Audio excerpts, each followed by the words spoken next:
Вчера Македонија гласаше во вториот круг од локалните избори. Главниот интерес беше кој ќе го води град Скопје во следните 4 години. Извесно е дека новиот градоначалник ќе биде Орце Ѓорѓиевски, кандидатот на ВМРО-ДПМН.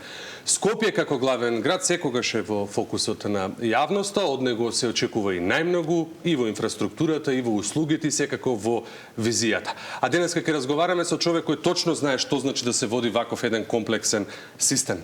Наш гостин е Гоце Трајановски, поранешен градоначалник на општина Газибаба, во 2 наврати на град Скопје, а денес е директор на јавното предпријатие Државни патишта. Со него ќе зборуваме за искуството, со управувањето со главниот град, за предизвиците со кои што се соочува секоја нова администрација и за тоа што значи визија и континуитет во развојот на Скопје. Господин Трајановски, добро утро и благодарам што ова утро сте заедно со нас.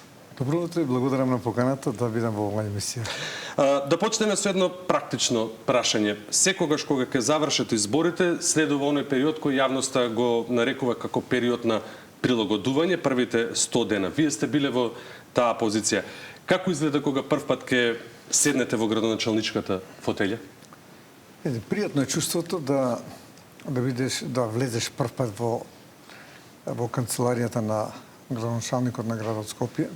Секако е голема привилегија да бидеш градоначалник на главниот град на Македонија, но воедно за кратко време настанува она, да речам, потивка, пријатна загриженост како ќе го остварите, кога ќе го остварите, она што сте го ветиле, она што има потреба граѓаните да се реши, така да тоа е многу одговорна функција. Значи, воедно и од голема одговорност. Кои беа вашите први чекори тога? Со што најнапред се соочивте? Администрацијата, документи, инфраструктура или очекувањето од граѓаните? Видите, најпрво кој ќе дојдете на такво место, многу одговорно, значи пред се треба да видите со каков кадар располагате. Тоа е исто како војна, кога не ги гледаш која војска имате, кои генерали ги имате, не може војна да водите. Уставно кажано, тоа е војна со проблемите. Значи, пред се треба да видите каков кадар имате. И тој кадар, и тој најчесто донесувате некого, меѓутоа неголемиот дел од кадарот е постојниот кадар. Тоа е прво. Второ, треба да видите кои се оние проекти кои што се започнати, а не се завршени. Тие се во тек на град.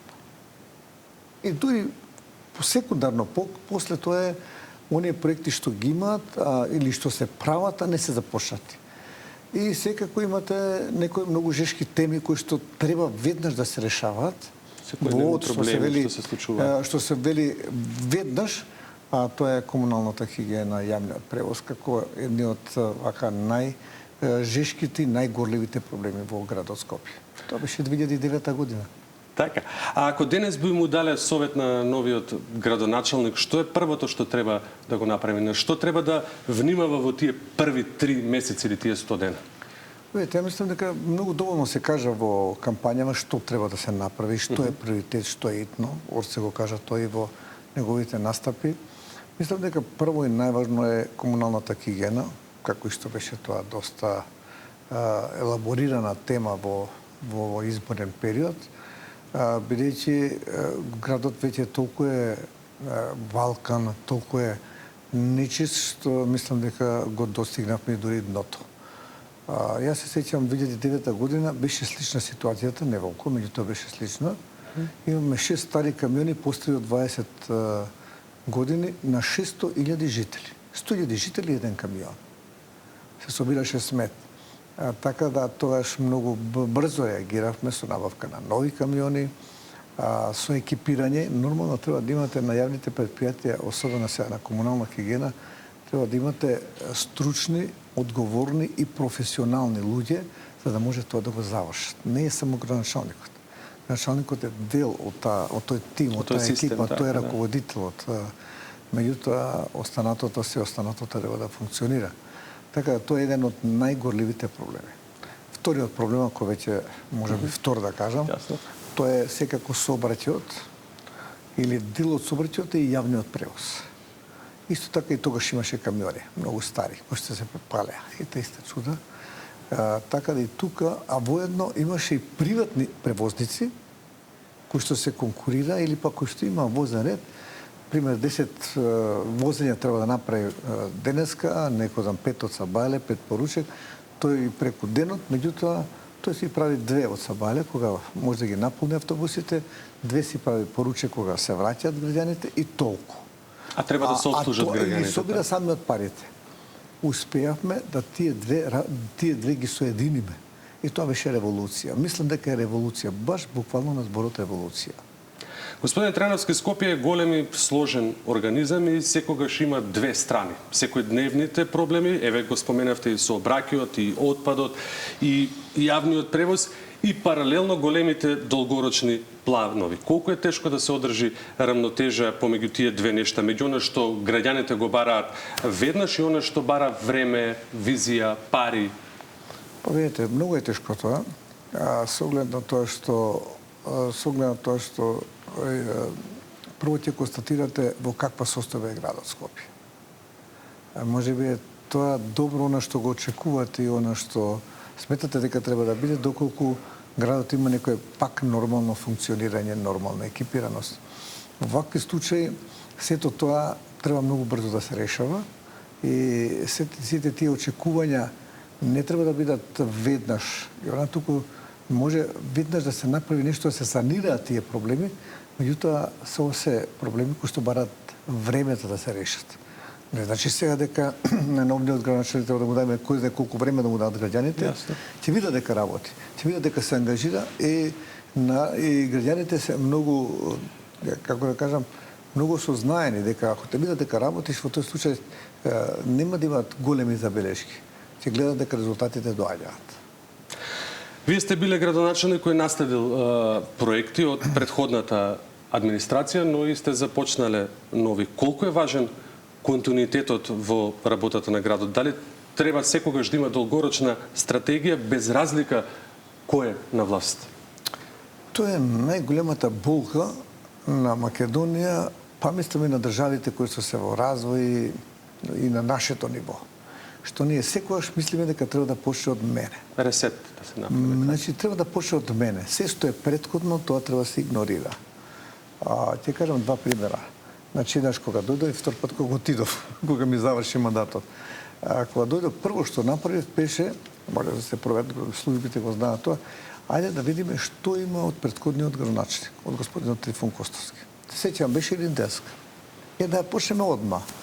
Меѓутоа, кога отидов, не беше по-гуп, не беше по-дуп, па не изгубивме една година дена, меѓутоа ја направивме. Тоа беше проект на почетокот кој што секој проект кој што беше започнат ја гледам си го довршам.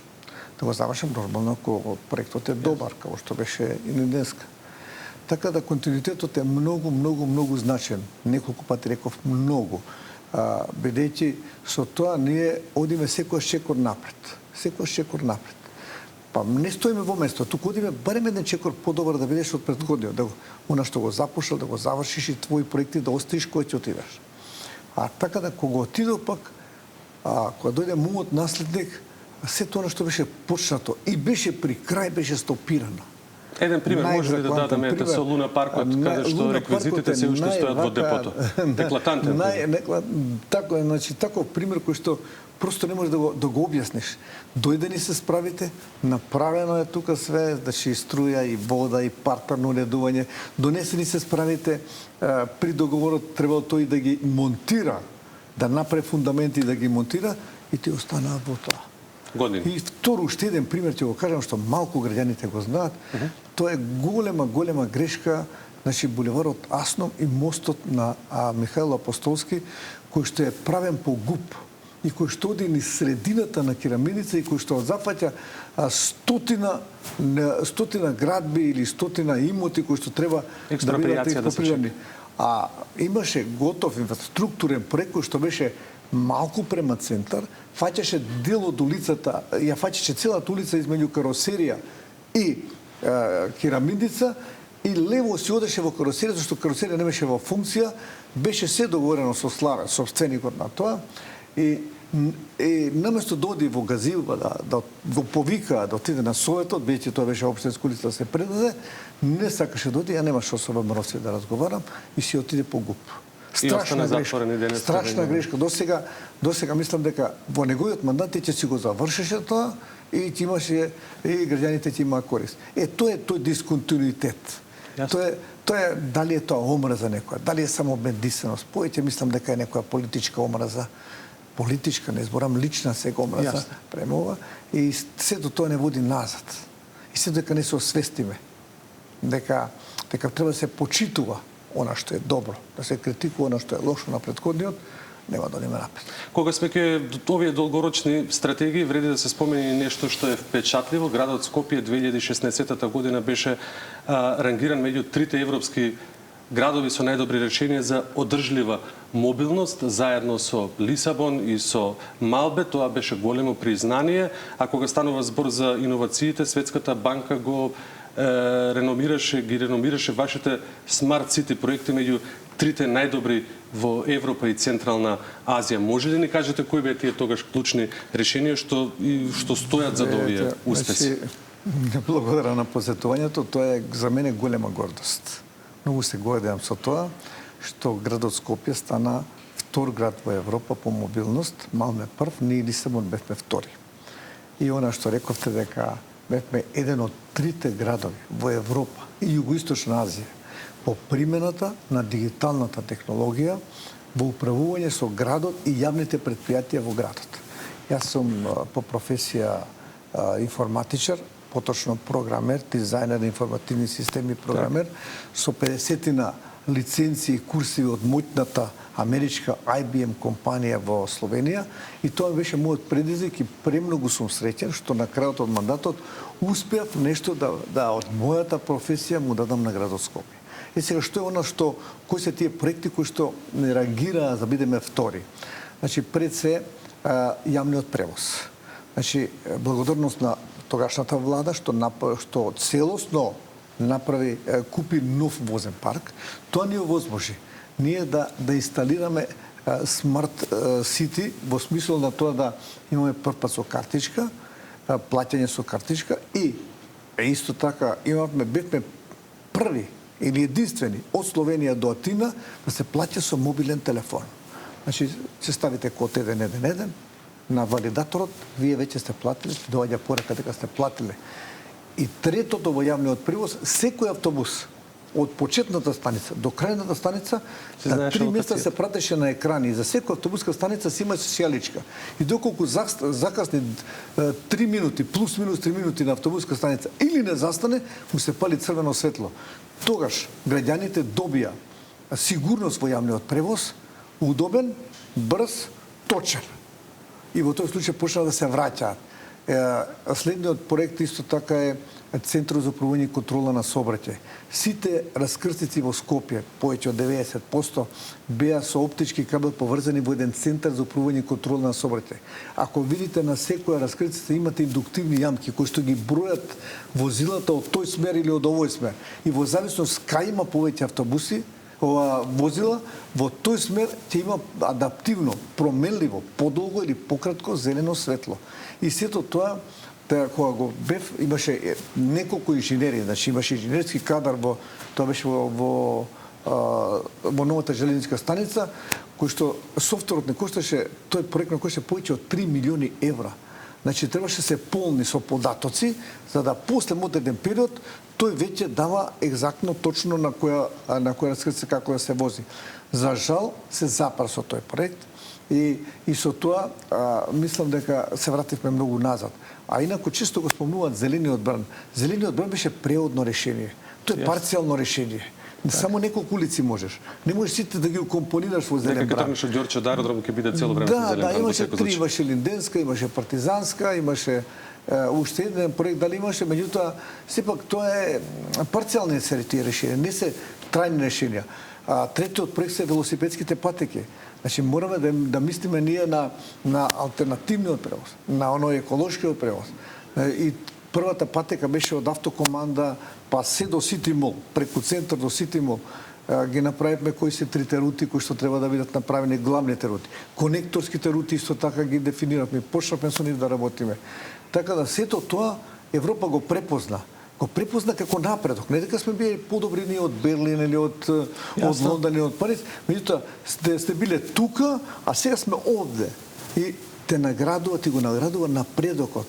Од кај си бил, кај си дошол со тоа. Така да јас се гордеам со тој проект кој што навистина овозможи да градот Скопје се брои во мобилни градови во Европа. Во Европа и поготово дигитални, пази, во паметни градови. Да. Пази, како се чувствувате, господине Трановски, сега и во тоа кога сме били избрани да бидеме паметни градови, да имаме мобилност, па со она што е сега актуелен проблем или она што ни се случува години наназад? Се сведовме нели од мобилни апликации да имаме сега полни контейнери со ѓубре. Видите, за комуналната хигиена тогаш набавивме повеќе во првиот бранд набавивме околу 50 на возила. А значи не само големи, малечки. Набавивме 60.000 канти. Секое домаќинство, неоддалеченото домаќинство, ако е во село Раштак, последната куќа и она во центар, треба да има исти услови, за да може да се останат луѓето така. Како замена веќе имавме 120 возила кои што беа во функција. Значи имаше менаџерски тим таму кој што и од кај мене имаше посебна организациона единица кој што тоа го пратеше и тоа сето функционираше како што треба.